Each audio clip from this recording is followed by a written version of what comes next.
I woke up as the useless CEO in one of those cheesy billionaire romance novels. The system told me I had to romance a bunch of ridiculously over-the-top female lead from the book and finish missions if I wanted to go home. Go home? Why would I want to go home? To go back to delivering takeout? I promptly pulled the plug on that system. I was going to live my best, most utterly useless life here, and no one, not even some bossy AI, was going to stop me from enjoying it. Ding! Host vital stable. A voice chirped in my head. The unwavering devotion CEO system is now fully activated. Newbie mission. Console your distressed wife. Your wife, Ashley Hayes, is deeply traumatized by your rough treatment last night. Please proceed to her bedside immediately. Apologize in the gentlest possible tone and promise her your eternal love. Mission reward, +1 stamina. Ethan Miller, a former delivery guy who'd been dropped into this novel less than 24 hours ago, was currently sitting at a massive dining table that could seat 10 people, impassively slicing into a perfectly medium-rare, top-tier Wagyu steak. The electronic voice in my head kept yammering on. I couldn't be bothered. Apologize? I thought back to last night's plot. The original me, this world's pathetic CEO, had gone through with an arranged marriage, taking the little darling Ashley Hayes as his wife. On their wedding night, the pampered heiress had thrown a fit, crying and protesting, and the original me, having had a few drinks, decided to force the issue. And what happened? He'd barely gotten her into bed, not even moved to do anything else, when she'd rolled her eyes and fainted dead away from shock. Seriously?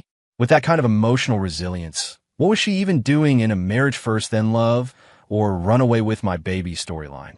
I put down my knife and fork, picked up the tall wine glass beside me, swirling the deep red liquid. I brought it to my nose and sniffed, the sharp scent of alcohol and tannins hitting me. Ugh, I nearly gagged. Mr. Davies, I called out to the butler, standing nearby. The impeccably dressed, middle-aged man in a tailored tuxedo immediately bowed. Sir, how may I help you? Pour out this 82 trash, I said, pushing the glass away with a look of disgust. Don't ever let me see wine again. This stuff tastes like horse piss mixed with rubbing alcohol. Disgusting. Mr. Davies's mouth twitched almost imperceptibly, but he still replied respectfully, Of course, sir. So, you prefer the batch of Mountain Creek Reserve you had delivered from the local distillery a few days ago? Yep, I nodded satisfied, and warm up a pot for me. Now that's what a man drinks. The only upside to this whole transmigration thing was my new identity as this ridiculously rich CEO. The Miller family, a top-tier dynasty, wealthier than some small countries. And I was the sole heir.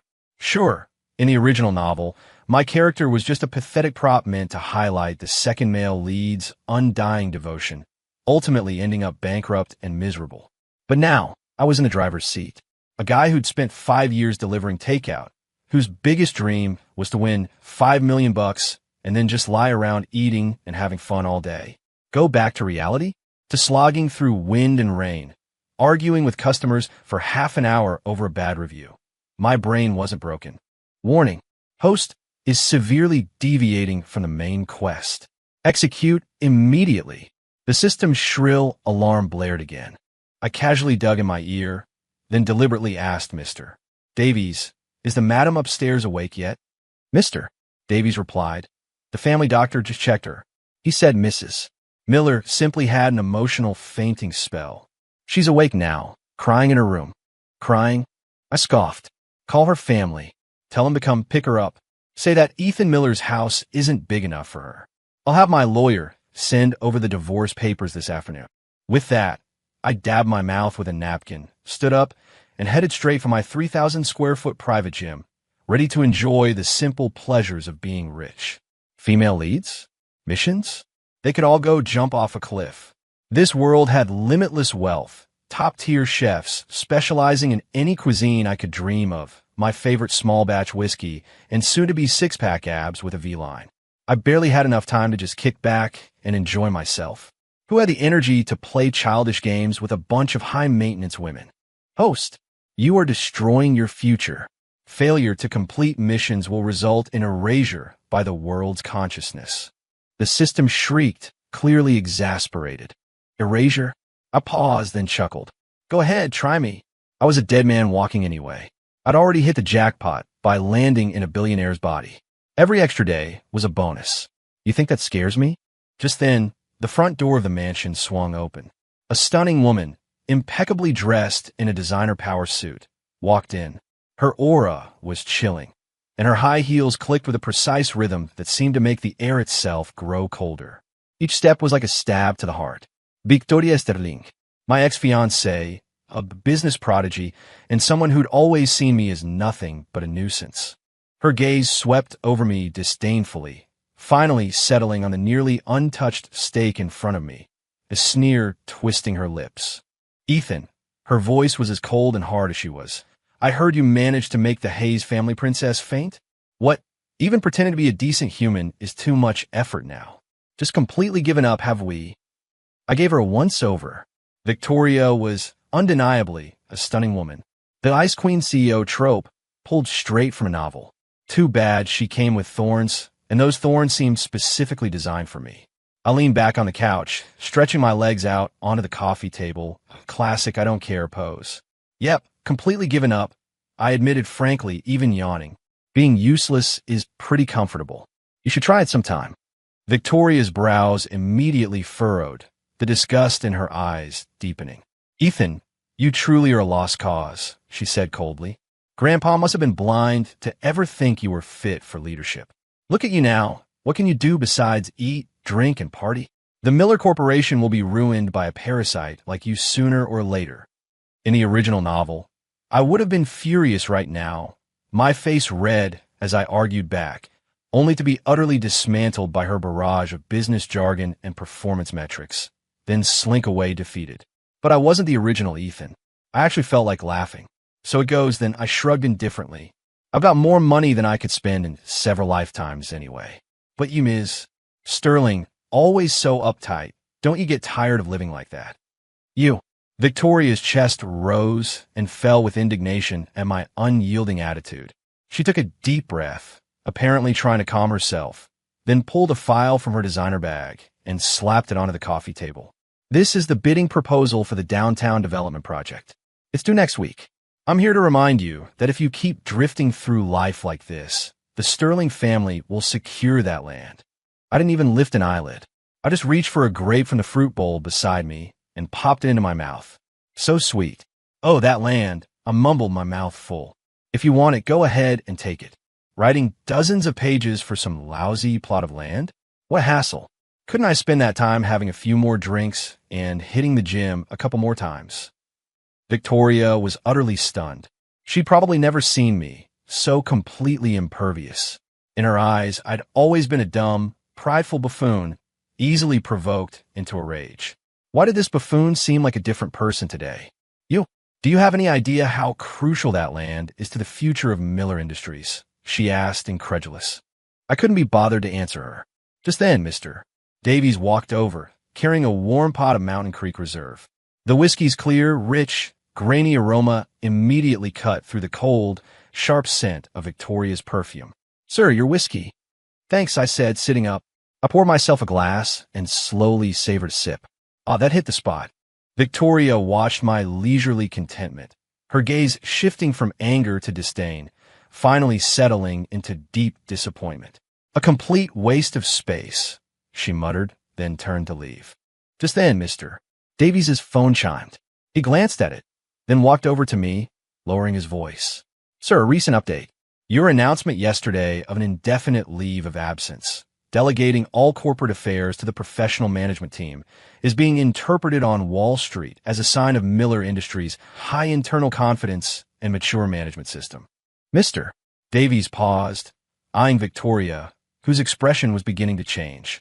He continued, just moments ago, our company's stock hit its daily limit. Puffed. I nearly choked on the whiskey I just sipped. You gotta be kidding me.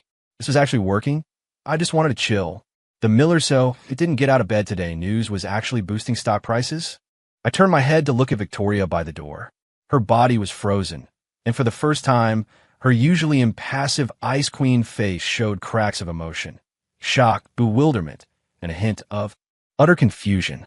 It was like an A student cramming frantically for an exam, only to find the slacker got a perfect score just by sleeping through class. Watching her utterly baffled expression, I felt a secret surge of satisfaction. Yeah, this do-nothing life was pretty sweet. After dispatching the existentially confused Victoria, my life of lying flat officially began.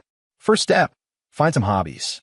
A man needs hobbies, otherwise what's the difference between him and a couch potato? Oh wait, I want to be a couch potato. Never mind then. But even a couch potato needs to stretch and get some sun. I had Mr. Davies drive me to the most exclusive pet boutique in the city. How could a lie-flat life be complete without a furry, cuddly companion? The boutique was more lavish than a five-star hotel, with a pleasant aroma of diffused essential oils filling the air and soothing classical music playing softly. My eyes immediately landed on a chubby, round golden retriever puppy, sleeping belly up in a glass enclosure. He looked like he'd be easy to raise. No, he looked exactly like a lazy guy who'd be perfect for lying around with me. That's the one, I pointed. The manager immediately scampered over, grinning from ear to ear. Mr. Miller has excellent taste. This is a purebred descendant of a champion dog, flown in from Australia, with a gentle temperament. I waved a hand, cutting off his sales pitch, and reached for my credit card. A clear, gentle voice came from nearby. Excuse me, wait a moment. I looked over and my jaw dropped. It was a girl in a simple white dress, her long hair falling to her waist, skin so fair it seemed to glow. Her features weren't sharply striking, but rather soft and serene, like a tranquil landscape, radiating a peaceful calm. Especially her eyes, clear as spring water, filled with a gentle light. Goddess. That was the first word that popped into my head. The girl, holding a fluffy white ragdoll cat, walked up to me and gave a slight bow, a hint of apology on her face. Sir, I'm so sorry. I actually reserved this golden retriever puppy an hour ago. I just want to finalize the paperwork. Only then did I notice the reserved sign on the glass enclosure door. The manager's face went pale, and he stammered, Ms. Olson, Mr. Miller, you see. The girl ignored the manager, looking at me with a hint of plea in her eyes. I looked at her, then at the equally lazy ragdoll cat in her arms, and suddenly found myself intrigued. You like him? I asked. The girl nodded, gently stroking the golden retriever's glass enclosure, her eyes so soft they could melt butter. Yes, I'm Lily Olson. I volunteer here.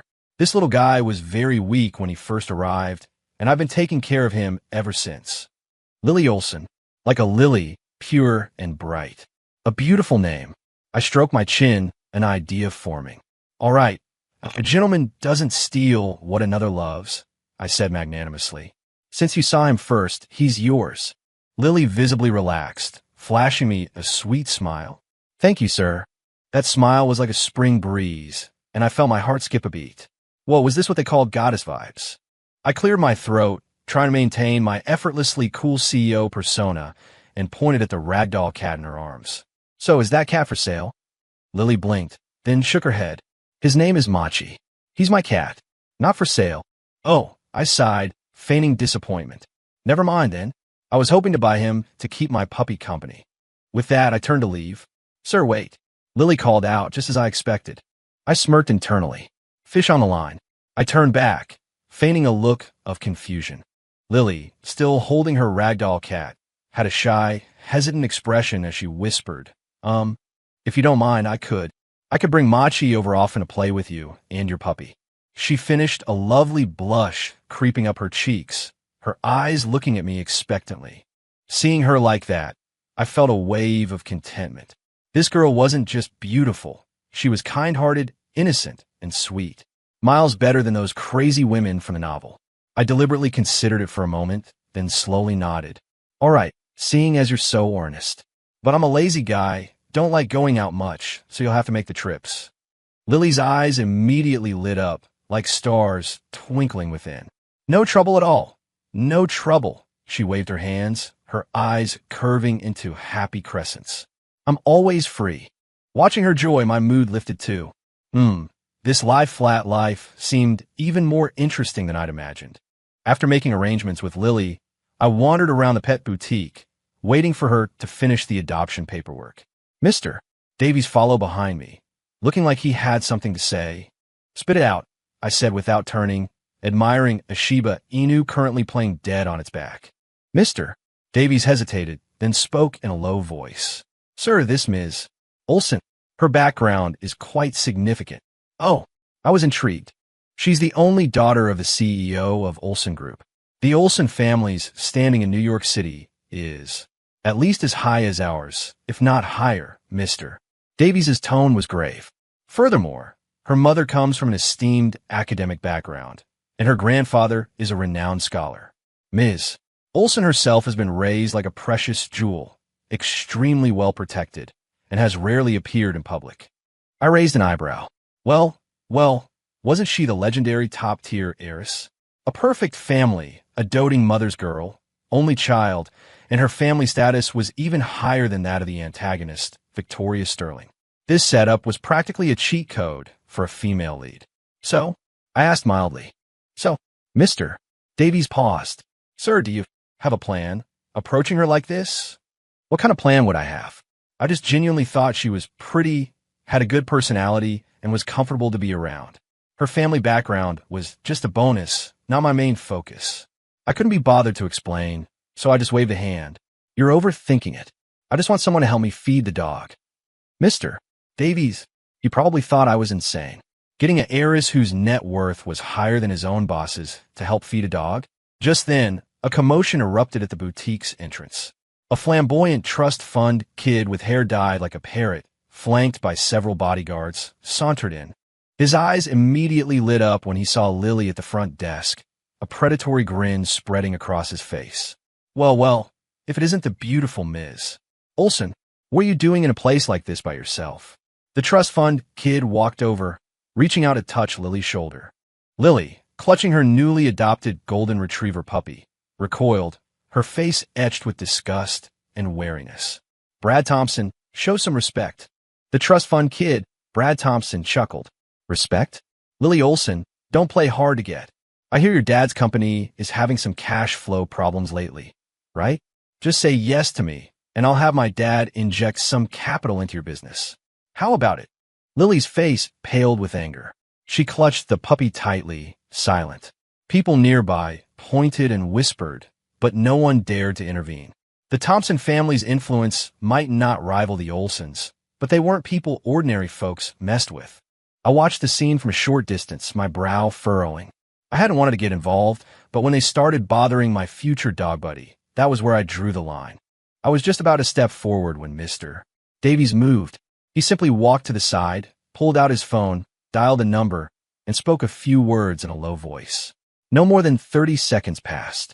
The trust fund kid, Brad Thompson, suddenly had his phone ringing off the hook. He answered with an impatient, "Hello," then his face instantly changed. What? Dad, what are you saying? Our company accounts are frozen? All our partners have unilaterally terminated their contracts? How is that possible? He roared into the phone, his voice sharp with fear. The IRS? The SEC? Why are they suddenly investigating us? Dad!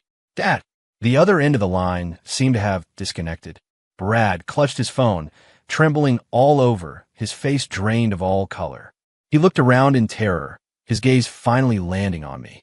Though I hadn't done anything, that unintentional, superior air of menace for me made him understand everything in an instant. He dropped to his knees with a thud, scrambling towards me. And Mr. Miller, I was wrong. I didn't recognize your eminence. I didn't know this lady was your friend. Please, have mercy, spare the Thompson family. I watched his pathetic, snot-nosed, tear-streaked display and found it rather boring. This was the so-called villain? He folded way too easily. I hadn't even lifted a finger. Ignoring him, I walked straight to Lily. She was still holding the puppy, staring blankly at the dramatic scene, clearly still processing. I reached out and gently flicked the little golden retriever's forehead. Scared speechless, I chuckled. From now on, his name is Lucky. You have Machi, I have Lucky. Machi and Lucky sounds good. Lily's gaze shifted from Brad on the floor to my face. In those spring water eyes, alongside the gentleness, there was now a hint of curiosity and admiration. She looked at me, whispering, just now. Was that you? I shrugged, stating the obvious. He was bothering my dog. After the Machi and Lucky duo was formed, my meetings with Lily skyrocketed. Officially, we were exchanging pet care tips. In reality, I was just unilaterally enjoying being doted on by a goddess. My mansion's backyard had a massive lawn. Every afternoon, Lily would bring her ragdoll cat, Machi, over. Machi was a typical social butterfly of a cat, not shy at all. My golden retriever, Lucky, on the other hand, perfectly inherited my lie-flat genes, sleeping for 20 hours out of 24. So, the lawn often presented this scene. Machi would be leaping around, chasing butterflies. Lucky would be lying belly up, soaking up the sun, and I'd be stretched out on a nearby lounge chair, sipping my whiskey, enjoying fruit Lily had personally peeled for me. "Ethan, try this," Lily said, picking up a slice of golden kiwi that had just been flown in from New Zealand today. "It's super sweet." She held it to my mouth. I opened my mouth and ate it without hesitation. Definitely sweet. Sweeter than the fruit itself. Actually, you shouldn't always be lying around. Lily poked my arm. "Get up and play with Lucky for a bit." I kept my eyes closed, lazily grunting, not too tired. Lucky's like me. He prefers to just chill. Lily gave up on me, going instead to playfully prod the golden retriever, who was sleeping like a log. She knelt down, gently scratching Lucky's belly. Lucky gave a comfortable little thump and rolled over to continue his nap. Sunlight spilled onto her profile, bathing her in a soft, golden glow. Her long eyelashes fluttered like tiny fans with her movements. As I watched, I felt my mouth go dry. Being close to a beautiful woman just naturally stirred something up. This body's programming was damnably honest. I cleared my throat, sat up, and took a large gulp of whiskey. Lily seemed to sense my gaze and turned, giving me a bright smile. "Ethan, you have such a great physique." Her big eyes openly roamed my bare upper body, finally settling on my abs. "How long does it take to get muscles like that?" As she spoke, she actually stood up, walked over, and curiously poked my abs with a slender finger. "Whoa, they're so hard," she exclaimed softly, as if she discovered a new continent. My body stiffened. The touch of her fingertips, soft yet cool, sent a jolt like electricity through my entire body. I looked at her innocent face, my Adam's apple unconsciously bobbing. This girl was playing with fire. Ahem!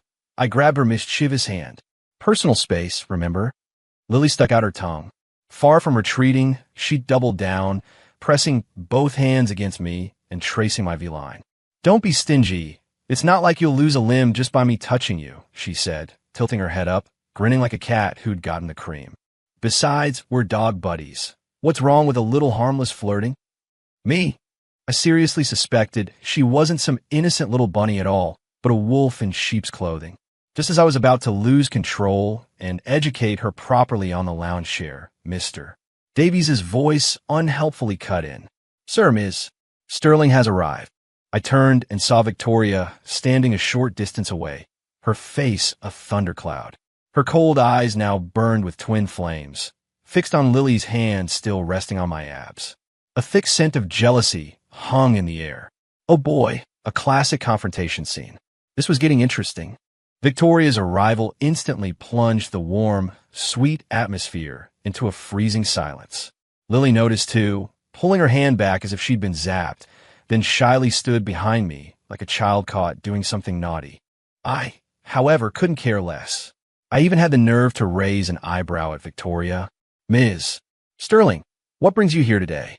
Still haven't figured out that downtown development project?" Victoria ignored my taunt, her gaze sweeping over Lily like an X-ray, filled with scrutiny and hostility. "And who is this?" she finally asked, her voice cold enough to chip ice. "My friend, Lily Olson," I introduced succinctly, then wrapped an arm around Lily's shoulders, pulling her closer to me, the possessive gesture unmistakable. "Lily, this is Victoria Sterling. Well, an irrelevant person." Lily politely nodded at Victoria, a silent greeting. "Irrelevant person?" Victoria repeated the words, so furious she laughed. "Ethan, is this how you treat your ex-fiancée?" "What else?" I retorted. "Did you expect me to get down on my knees and thank you for the favor of not marrying me?" "You." Victoria clearly hadn't expected such a sharp retort. her pretty face flushing crimson. She took a deep breath, then turned her gaze to Lily beside me, a hint of superiority in her tone. Ms. Olson, isn't it? I'd advise you to stay away from him. You probably don't know this, but he's a hopeless case, utterly useless beyond eating, drinking, and partying. Nothing good will come from being with him. She was trying to sow discord. Most girls, hearing something like that, would at least have some doubts, even if they didn't believe it. But Lily wasn't most girls. She peeked her head out from behind me, looked at Victoria, blinked her innocent big eyes, and softly, sweetly said, "But I think he's wonderful. He made a publicly traded company's stock crash just for bothering me. He remembers my favorite ice cream flavors, and he'll shell a mountain of pistachios for me, not eating a single one himself." And Lily's gaze landed on me, her eyes sparkling with adoration and affection. He looks super hot, even when he's just lounging around. Me? Sweetheart, could you maybe not share everything? Victoria's face had gone from thundercloud to deep purple. She probably hadn't expected that the worthless bum in her eyes would, in another woman's, be utterly full of virtues. This massive blow to her perception left her speechless. "Oh, Ms. Sterling," Lily said, as if suddenly remembering something. She pulled a golden card from her pocket and handed it over. "Next week is my family's charity gala, and my dad asked me to deliver this invitation. He said he hasn't seen Mr. Miller Sr. in a long time and hopes Ethan can represent the Miller family." Victoria's pupils constricted as she looked at the exquisitely designed invitation. The Olson family's charity gala had an extremely high bar. Only the true top-tier elite of New York City received invitations. The most critical part, the invitation clearly stated, "Special guest, Mr. Ethan Miller and companion." This wasn't just a simple invite. It was practically a declaration to the entire upper crust that the Olson family approved of Ethan Miller. Victoria held the thin card, but it felt as heavy as 1,000 pounds. She looked at me, then at the gracefully smiling Lily beside me, her eyes filled with complex emotions, jealousy, reluctance, and a hint of regret, which she herself hadn't even realized. The Olson family's charity gala was held at New York City's most exclusive 7-star hotel. That evening, celebrities and high society gathered, the place glittering with stars. I, in a bespoke designer suit, walked in with Lily Olson on my arm, beautiful as an elf in a white evening gown. We immediately became the center of attention. "Isn't that the Miller family's prodigal son? What's he doing here? Didn't you hear? The Olson heiress personally invited him. And look how close they are. Their relationship must be serious." The Olson heiress? The Lily Olson who never shows her face? My God, what kind of luck did Ethan Miller stumble into? The murmurs from all directions buzzed like mosquitoes. I ignored them completely, leading Lily straight to the buffet. "Hungry? Grab something to eat first." I picked up a plate and started piling it with her favorite desserts. Lily nodded obediently, then whispered in my ear, "Ethan, you're so handsome." My mood brightened, and I playfully pinched her cheek. Good taste. Not far away, Victoria Sterling was sipping champagne, chatting animatedly with several business magnates. But her gaze kept darting our way, her eyes cold. She was also in a black evening gown tonight, regal and distant, her powerful aura in stark contrast to Lily's gentle sweetness. Soon, some clueless idiot walked over with a drink. It was Brad Thompson's uncle, the trust fund kid I'd dealt with at the pet boutique earlier, a corpulent, middle-aged man named Mr. Thompson. "Mr. Miller, long time no see, Mr. Thompson said, his smile not quite reaching his eyes. "I hear you've been taking it easy lately, spending your days at home with a beautiful woman and your dogs. Must be a sweet life." His voice wasn't quiet, and everyone nearby heard it, their gazes turning speculative. He was clearly trying to embarrass me in public. I didn't even bother to lift an eyelid, continuing to offer Lily a piece of tiramisu. "Something I can help you with?" I asked blandly, seeing that I wasn't taking the bait, Mr. Thompson sneered, raising his voice. "No big deal. Just heard that Miller Industries is bidding on that downtown development project. Coincidentally, our Thompson Holdings, along with a few other companies, is also very interested in that land." "Mr. Miller, spending all his days in leisure, probably doesn't realize how fierce the competition is out there, does he? At his words, a ripple of commotion went through the room. Everyone present understood the importance of that downtown development. Mr. Thompson was openly declaring war on the Miller family.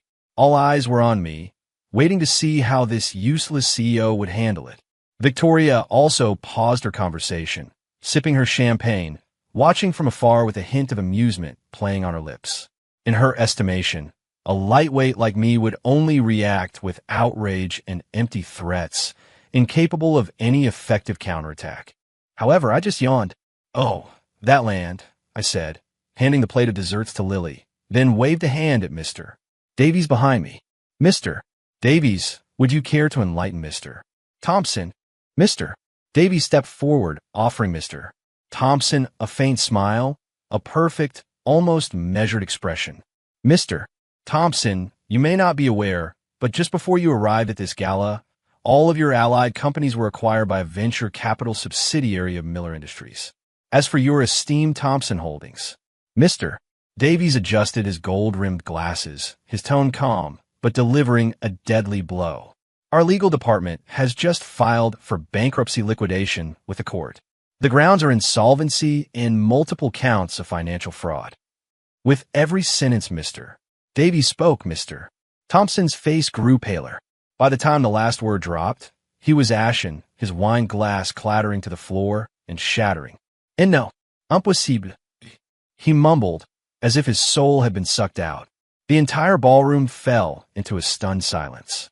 Everyone was staring at me as if I were some kind of monster. A useless bum who spent his days at home with his dogs had just, without lifting a finger, made a sizable corporation vanish into thin air. Was this a useless bum? This was the ultimate wolf in sheep's clothing. I ignored the collective shock, simply picking up a small cake and holding it to Lily's mouth. "Open up," I said gently. Under the collective dropped jaws of the crowd, Lily obediently opened her mouth and ate the cake, a blissful smile spreading across her face. In the distance, Victoria Sterling's hand, clutching her wine glass, trembled slightly. She looked at me, her eyes displaying an emotion she herself couldn't comprehend for the first time. It was a hint of fear and a hint of regret. A corporate takedown, dismissed by me with a casual cake feeding. The entire atmosphere of the ballroom turned incredibly bizarre. Those who had been pointing and sneering at me before now looked at me with awe and fear. Several business magnates who had been chatting with Victoria were now lining up with their drinks to toast me. "Mr. Miller is truly accomplished at such a young age, and so discreet. Indeed, strategizing from afar and winning battles. We are truly impressed." I couldn't be bothered with their sycophantic pleasantries. I just leaned back in my chair, giving them half-hearted responses, my attention entirely on the girl beside me. Lily was clearly not used to such scenes, her small face tight, like a startled deer. I reached out under the table and gently took her hand. Her hand was a little cold. I enveloped it with the warmth of my palm, giving her a reassuring look. Lily's face instantly flushed, but she didn't pull away. Instead, she leaned closer to me. This scene landed squarely in Victoria Sterling's line of sight. She stood there, like a solitary ice sculpture, watching our oblivious intimacy, the light in her eyes dimming little by little. She had always thought Ethan was a brainless buffoon, only fit to be her foil. She had also always believed that a sheltered heiress like Lily Olson was innocent and easily manipulated. But now, she realized she was wrong, wildly wrong. Ethan wasn't a buffoon. He was a dormant lion, quiet until he moved, then striking with the force of a thunderbolt. And Lily wasn't so innocent either. Her judgment of people was far shrewder than Victoria's, a powerful businesswoman herself. She could see through Ethan's useless exterior to his true value, and she had chosen him without hesitation. Victoria suddenly remembered that she, too, had once had such an opportunity. Back then, their engagement was still on, and Ethan had awkwardly tried to win her over. He would foolishly stand in line for hours just to buy her a trendy cake, she'd casually mentioned. But how had she reacted then? She'd thrown that cake into the trash in front of everyone, then coldly told him, "Ethan, Don't waste your time on me. We're not from the same world. Looking back now, how laughable. What exactly had she pushed away with her own hands? Victoria's heart felt as if an invisible hand was squeezing it tightly, making it hard for her to breathe. She instinctively reached for a slice of black forest cake from a passing waiter's tray, wanting a bite. Sweets were her only solace, her secret hidden beneath a cold exterior. But when she saw me naturally taking a macaron from Lily's hand, she abruptly stopped. Everyone knew Ethan didn't eat sweets. He hated anything overly sweet. Yet now he was eating it so contentedly, even with a hint of indulgent affection. That kind of exclusive tenderness, a rule broken only for one person, felt like the sharpest thorn, piercing deeply into Victoria's heart. Victoria couldn't stand it any longer. She set down the cake, turned, and fled the gala in a daze, rushing away from a scene that made her utterly ashamed. Watching her distraught retreat, I felt nothing. Just thought, that woman's weird. Why leave a perfectly good party like that? You don't like her? Lily whispered in my ear. Not really a matter of like or dislike. I shrugged. Just a past tense. I'm a lazy guy, bad memory. What's done is done and forgotten. Lily heard, and her eyes curved in a crescent. She leaned in and quickly kissed my cheek. Ethan, you're wonderful. I touched the spot she kissed and smiled. Yeah, whether I was wonderful or not, only she knew. After the gala, my life returned to its peaceful lie-flat rhythm. But the system was clearly not content to remain silent. Ding! New romance option detected. Side mission issued. Mission objective. The new housekeeper, Ms. Jenkins. Divorced, single mother of 2, struggling but resilient. Please provide her with warmth and assistance, letting her feel the CEO's love. I was lounging in the backyard, soaking up the sun, when I heard this mission. I nearly fell off my chair.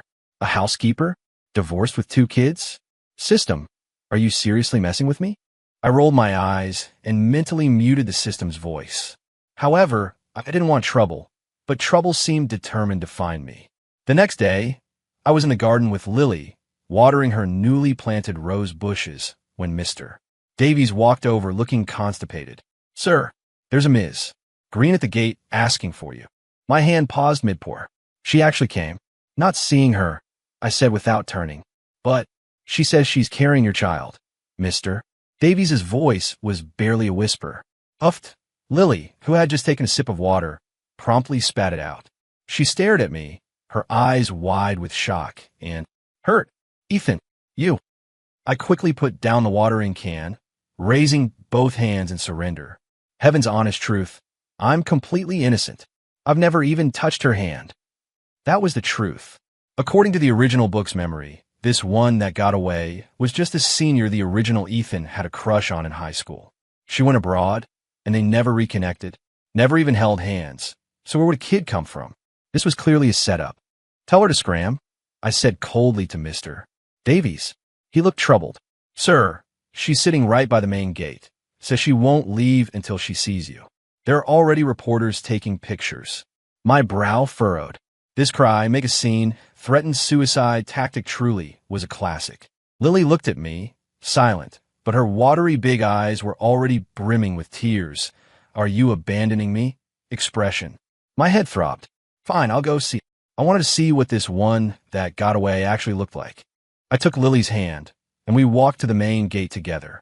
There, a woman in a white dress with flowing hair sat delicately on the ground, one hand clutching her heavily pregnant belly, the other wiping away tears. She was indeed beautiful in a pure, damsel in distress way. The reporters nearby clicked and flashed relentlessly. Seeing me emerge, the woman's eyes lit up and she struggled to stand. Ethan, you finally came to see me, she cried, her face streaked with tears, reaching out to me. Before I could speak, Lily suddenly pulled her hand from mine, stepping forward to shield me. Her small body stood ramrod straight, like a mother hen protecting her chick. Madam, please don't claim relatives where there are none. Lily's voice was no longer her usual soft sweetness, but carried a hint of cool resolve. His past is his past. His future is mine. Please, don't interfere with our lives anymore. The woman froze. I froze. The reporters around us froze too. No one had expected this seemingly fragile, sweet girl to utter such a fierce challenge. I looked at Lily's back, my heart filling with something warm and expanding. My girl was protecting me. Lily's sudden outburst plunged the scene into an awkward silence. The woman calling herself Savannah Green stood there, mouth agape, staring at Lily in utter shock, unable to speak for a long moment. The reporters seemed to have hit a pause button, forgetting to click their shutters. I was the first to react. I stepped forward, pulling Lily back to my side, then looked down at the woman on the ground. "Ma'am, I don't believe we've met." My voice was devoid of warmth. "As for a child, I think you might have a wrong person. But no worries, I've already called the police. Officer Friendly will help you find the child's real father." With that, I didn't spare her another glance, turning to walk back inside with Lily. "As for you, esteemed journalists," I paused, glancing back at them. "If I see a single word of what you filmed today in tomorrow's papers, I can't guarantee your publications will see the light of day after that." Blatant intimidation, but highly effective. The reporters scattered in a panic. Back in the living room, Lily still had a tight, puffed-up little face like a fugu fish. I couldn't help but chuckle, pinching her cheek. "Are you mad?" "Oomph." She turned her head away, ignoring me. "Are you jealous?" I asked again. "Who's jealous?" "I'm not," she insisted, but her slightly sour tone gave her away. I pulled her to sit on the sofa, facing me. "Lily, look at me." I cupped her face, looking earnestly into her eyes. Everything I said just now was true. There's nothing between her and me. My past, my present, and my future, it's all just you. Lily's eyes slowly reddened. She bit her lip, whispering then, "What about the baby in her belly?" "Nothing to do with us," I stated definitively.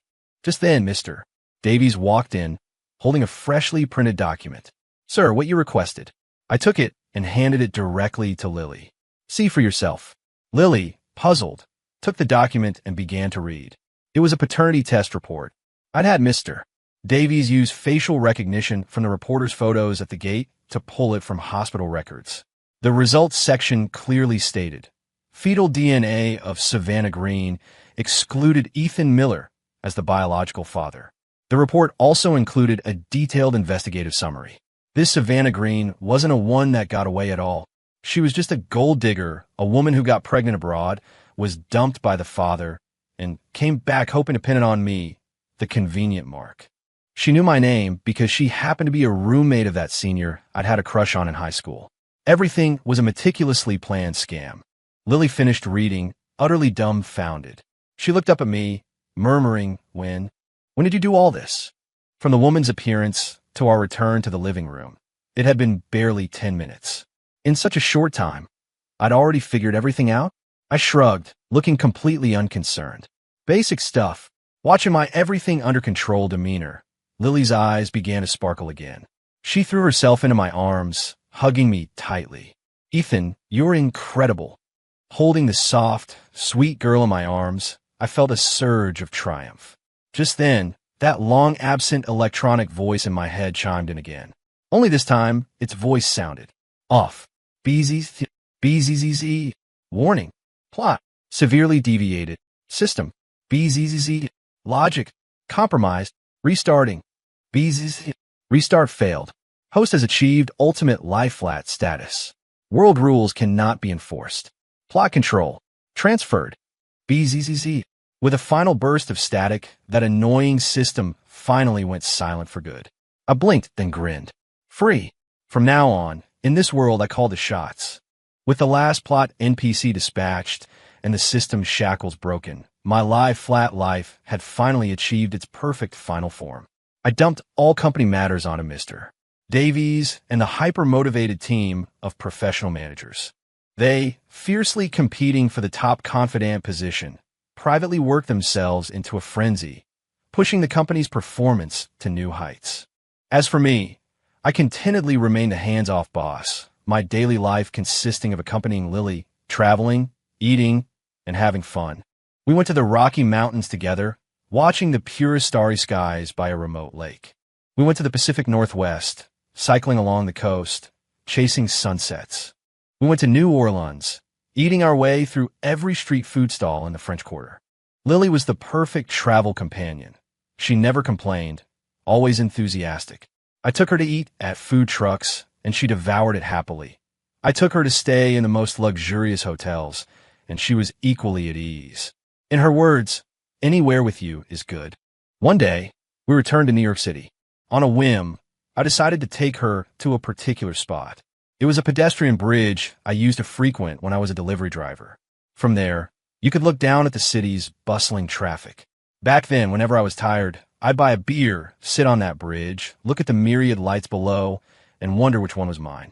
Now, I finally had my own light.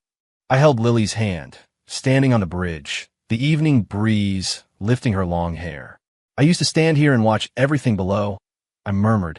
Back then, I always wondered when I'd finally feel like I belonged in this city, instead of just being a fleeting passerby. Lily didn't speak, just squeezed my hand tighter. Just then, a familiar yet changed figure slowly walked from the other end of the bridge. It was Victoria Sterling. She was much thinner, much more worn. Dressed in simple, casual clothes, with no makeup, she lacked her usual coldness and arrogance, replaced instead by a certain quiet melancholy, as if she'd shed her gilded layers. She seemed surprised to see us there, her steps faltering as she froze. In her hand, she carried a delicate cake box, bearing the logo of a certain patisserie. I remember that place. It was the same one where I'd waited in line for 3 hours, years ago, just to buy her a cake. Victoria looked at our clasped hands, then at the easy, contented smile on my face, her eyes filled with bitterness. She stood before us for a long time, holding that cake box like a statue carved from longing. Finally, she said nothing, simply bowed deeply to us, or rather, to me. Then, she gently placed the cake box on the bridge railing, turned, and walked step by step off the bridge, disappearing into the crowd. I looked at the cake box, feeling no ripple of emotion. People and events from the past were like the traffic flowing beneath the bridge. Once they passed, they were gone forever. I turned and looked at Lily beside me. Let's go home. Okay. Lily smiled sweetly at me. Home. Yes, home. Wherever she was, that was home. Lily and my wedding was held on a sunny afternoon. The location was the backyard lawn of my mansion. No guests were invited, no elaborate procedures, no media reporters. Just the two of us and our 2 furry groomsmen and bridesmaid, Lucky and Machi. Lucky wore a tiny suit, a bow tie around his neck, looking quite dapper as he napped on the grass. Machi, on the other hand, wore a small lace veil, regal and aloof, squatting nearby, meticulously grooming a paw. Lily, in a pure white wedding dress, her long hair swept up, her face flushed with happiness, was as beautiful as a true angel. I looked at her and felt my heart skip a beat once more. Mr.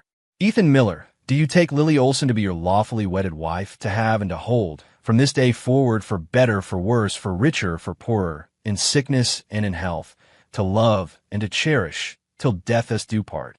The officiant I'd hired was my omnipresent butler, Mr. Davies. He wore a clerical robe, his expression serious, though the amusement in his eyes was impossible to hide. I looked into Lily's eyes and solemnly said, I do, Ms. Lily Olson. Do you take Mr. Ethan Miller? Mr. Davies hadn't even finished when Lily eagerly cut in. I do. 1,000 times I do. She lifted her skirt and practically leaped into my arms. I laughed, holding her close, and whispered in her ear, so eager to marry me. She nuzzled against me, her voice muffled. Of course, I was scared some other vixen would snatch you up. I chuckled, lowering my head to kiss her lips. The sun was warm, the breeze gentle. On the lawn, the golden retriever rolled over, continuing his sweet dreams. The ragdoll cat yawned gracefully, then hopped onto a lounge chair. In the distance, my homemade peach wine released its sweet fragrance. Holding my bride, I felt like I had the whole world. Transmigration, systems, missions, they could all go to hell. My life, from this moment, truly began. Lying flat, it was fucking awesome. End.